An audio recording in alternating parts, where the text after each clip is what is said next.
This is it, pusit mga katagay. The long wait is over. After 2 years and a half, makakauwi na rin tayo ng Pilipinas. So nandito ako ngayon sa sa Zagreb airport. Nag-aantay ako ng flight. Yung flight ko is 7:45 ng umaga, going to Germany, Frankfurt. At pagkatapos sa Frankfurt, doon sa Doha naman tayo mag-i-stop. So after Doha, doon na sa Manila. Actually, noong April 9 pa sana yung yung flight ko eh. Kaso na-cancel nga dahil nga sa giyera. Dalawang flight ko nga yung na-cancel. Kasi sa Clark kasi ako bababa eh, wala walang biyaheng pa Clark. Kaya na-cancel. So yung ginawa ng management namin, yung HR namin, pinalitan na lang yung Clark. No? So instead na Clark, sa Manila na lang ako bababa. Sa Manila, nasa Naiya na. Walang kaalam-alam yung pamilya ko ngayon, maliban sa asawa ko. Si nanay walang alam na uuwi ako kasi gusto ko nga siyang surpresahin. After 2.5 years, maririnig ko na naman yung sir, chicken or beef.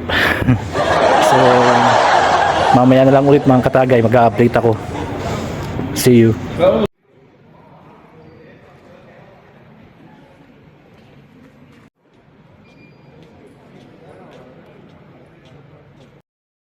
Update lang tayo mga katagay. 6:40 pa lang magbubukas yung gate ko para makapag-check-in ako. At 4 AM pa lang ng umaga yan dito. So ibig sabihin mag-aantay pa ako ng 2 oras tsaka 40 minutes. 7:40 kasi yung flight ko papuntang Frankfurt, Germany. So mukhang napaaga nga ako. Excited kasi ako eh. Excited na ako makauwi. Mas maganda na yung maaga mga katagay kaysa sa malate tayo sa flight. Hindi na rin ako nakatulog dahil sa sobrang excited ako. Kasi sabi ko sa sarili ko, kung matutulog ako baka mapasarap yung tulog ko at maiwan ako ng eroplano. Sige mga katagay, update na lang ko mamaya.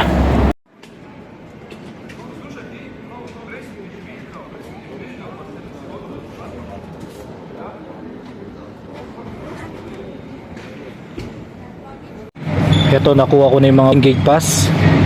Ito yung papuntang Germany, Zagreb to Frankfurt, Germany. At ito yung Frankfurt, Germany to Doha, Qatar. At ito yung from Doha, Qatar to Manila, Philippines.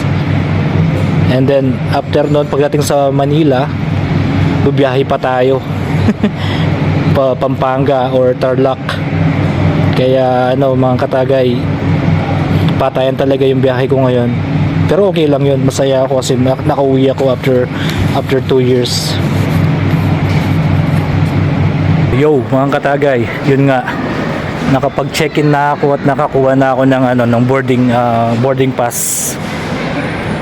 Kaso nagkaroon ng konting problema. Nagkaroon ng yung sensor, nag-buzzer nung dumaan ako. Nakalimutan ko palang tanggalin yung mga toothpaste na dala ko sa bag. Ayun, na confiscate sila at bawal pala yun. Hindi ko kakalain na gel naman kasi yun eh. Or hindi naman siya liquid, pero okay lang yan. Nagpa-sorry naman sa akin yung officer nila dito. Nakalimutan ko kasi dahil 2 years na rin ako hindi sumasakay ng aeroplano. Pero okay lang yun. Toothpaste lang naman mga yun eh. Importante makakauwi pa rin ako. Hindi ako naharang sa immigration. So yun mga katagay, at mag-aantay na ako sa boarding gate ko. Pupunta na ako doon.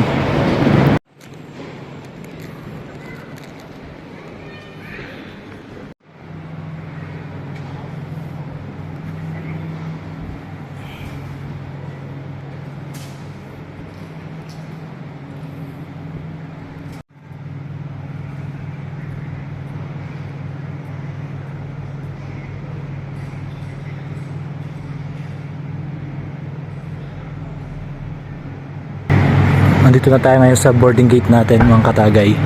Mag-aantay tayo ng ng time ng pag-alis natin. 7:10 ng umaga yung boarding natin. Boarding time. Frankfurt. Ayun yung mga biyahe pa Europa mga katagay. At 4:59 pa lang ngayon ng umaga dito. Mag-alas 5 pa lang.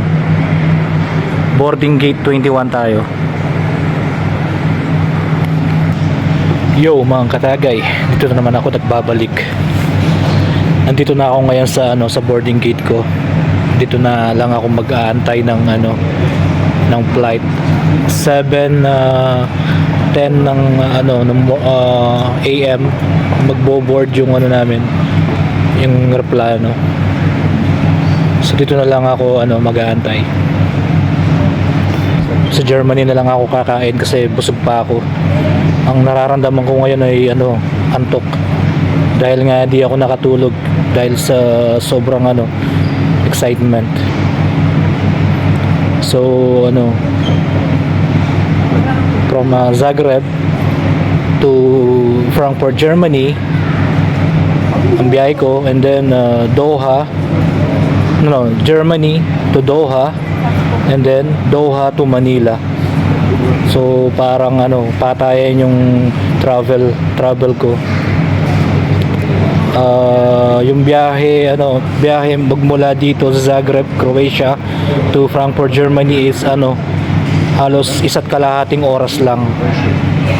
And meron akong 7 hours na layover. Mag-aantay ako doon ng 7 hours papuntang Doha. So from Germany to Doha, 6 hours lang yung travel time niya. And then mag-aantay ako sa Doha ng biyaheng pa Manila. Mag-aantay ako ng 7 hours. So and then from Germany to Doha, 6 hours. At sa Doha naman mag-aantay ako ng 3 oras doon para sa biyaheng pa Manila. 9 hours yung travel time from Doha to Manila. So good luck sa atin mga katagay. Update na lang ako mamaya. Naisip ko lang mga katagay, ano kaya yung magiging reaction ni nanay kapag nakita niya ako na nasa Pilipinas na. Wala talaga silang alam na uuwi ako kasi sabi ko sa kanya na di talaga ako makakauwi dahil nga sa busy na kami at ayaw na akong pauwiin ng boss ko kasi nga summer na ngayon dito sa Croatia. At hindi niya alam na nakabook na ako nung April 9 pa dapat yung first flight ko, pero na-cancel nga dahil nga sa gera sa Middle East. Pero actually mga katagay, na-book na yung ticket ko pauwi ng Pilipinas bago pa lang magkagera sa Middle East. At nung pagkakuha ko ng ID ko, nung residence ID ko, pinabook na agad ako ng HR namin. At nag-iusap ako sa may-ari ng restaurant namin na kailangan kong umuwi dahil nga lampas ng 2 years na di ako nakakauwi. At yun nga, 2 beses akong na-cancel.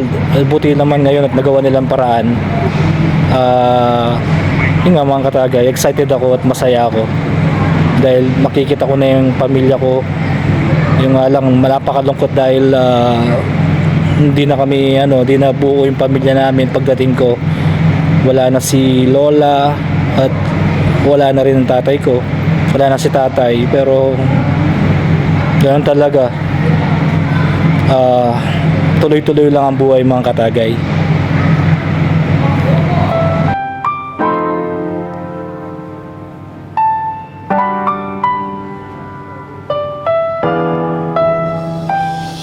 Hey, Hapronon, name tag says Jose pero sa crew, Katagay First pour, double on the rocks, pero triple yung bigat na dala sa dibdib. Ay, glass clink, ilang cheers sa gabi, pero tahimik yung kwarto pag uwi. Mga ilaw, ibang kulay, ibang wika, pero sa phone lock screen kasing liwanag ng Manila. Break time, lugaw lang at tinapay, count tips, iniisip yung isusubo sa bahay. Nanay, tatay, misis, dalawang anak, lahat naka-line up sa bawat sweldo niyang bitak-bitak. Mga kwento niya sa kliyente ay magaan lang, pero lungkot niya di niya isinasalin sa baso. Pinoy bartender, tagalinis ng lungkot ng iba, habang kanya tinatago sa likod ng ngiti niya. Ayos lang to. They call me Pinoy bartender, katagay para sa pangarap ng pamilya ko. Nagbubuhos ako ng saya sa iba, habang iniipon ko yung bukas ninyo. Miles away, pero puso nasa inyo pa rin. Sa isip ko kayo pa rin inubyan. They call me Pinoy bartender, naglalakad mag-isa pero para sa ating kinabukasan.